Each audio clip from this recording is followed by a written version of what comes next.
Well, I'm talking with Bill Mummery, the chairman of Manx Radio. We continue our discussion about the station. Yeah. Let's quick talk about, well, got you, TT and all this sort of thing. Yeah. TT's up in the air. I mean, you did want £250,000, that's what was said of that thing, to cover it. You went down to 100,000, I think you got 50,000 last year, but you got 100,000 to cover the event. I know it's TT and it's Festival of Motorsport. Yeah.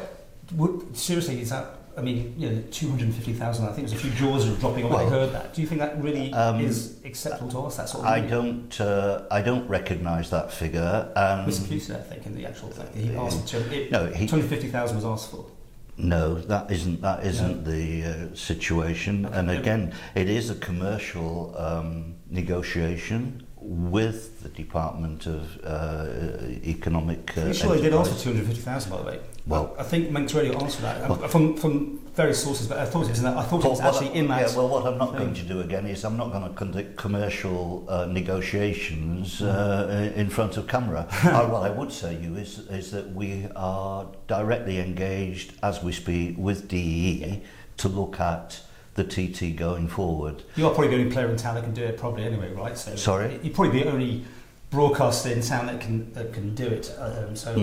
You're probably going to. Our aim is to work with and support the bigger government and DE as the department that has ownership of it, to make sure that we're in good shape going forward for next and subsequent years. But those are commercial negotiations that are currently taking place. Okay, is Manx Radio in a good shape to go forward for future years? You're the chairman. Do you see things you can change, things to bring it in more in line with today? I mean, you brought in the TV sort of side like this sort of thing, although when we interviewed you originally, you said you had no plans for doing that, so things change, right?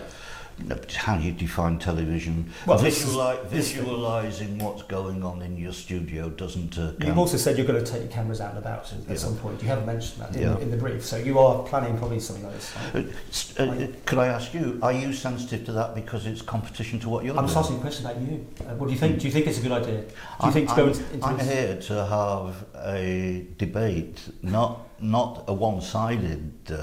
How's it one-sided, sir? Well, because I'm suggesting to you that in raising the question, I'm asking you if you have a sensitivity over competition. No, I was asking you, where do you think the future is to make the Manx Radio modernising it? And is this the way forward sort of thing? Is that how you see it? Yeah? No, at the end of the day, and I'm sure, Paul, you would know this, that the costs associated with, even for example, as is done in the Channel Islands, the cost of having even a regional news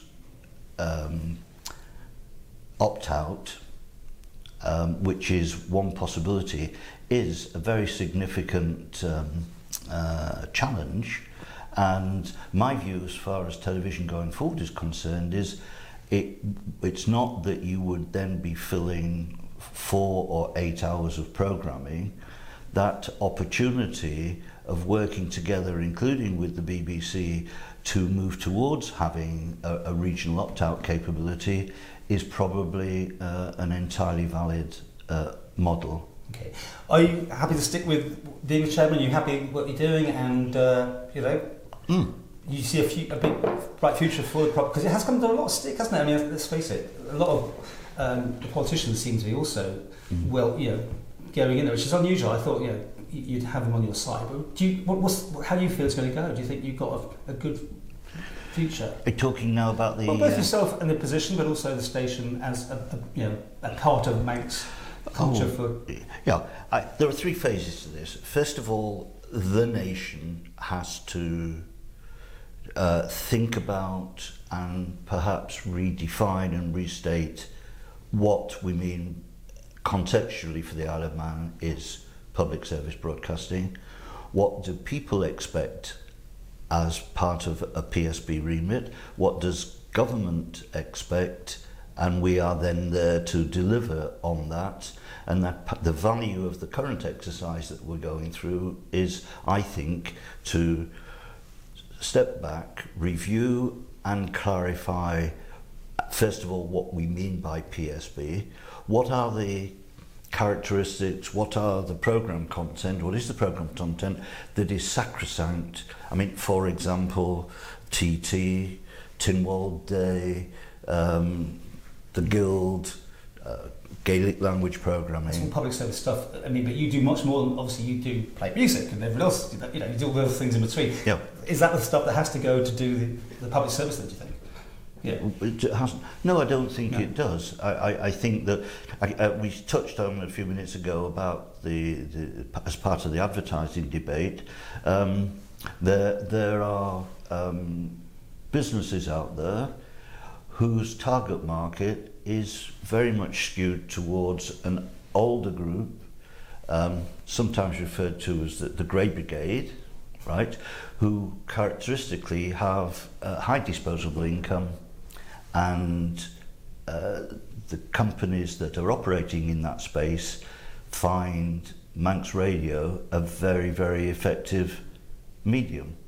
If there was no Manx Radio, and if you look at the age profile as defined by terms of license of the other broadcasts, we could well create a gap in the market where an area of the economy that is substantial in terms of numbers of people and in terms of the discretionary spending, that we could create a gap. So you'd like, by the sounds of it, to keep the advertising? Is that what you're saying? You see the potential to keep? No, what I'm saying is one has to be mindful there's cause and effect. If a decision were made not to continue with advertising, then one of the stakeholders is those businesses in our economy that do provide services to a slightly older age group.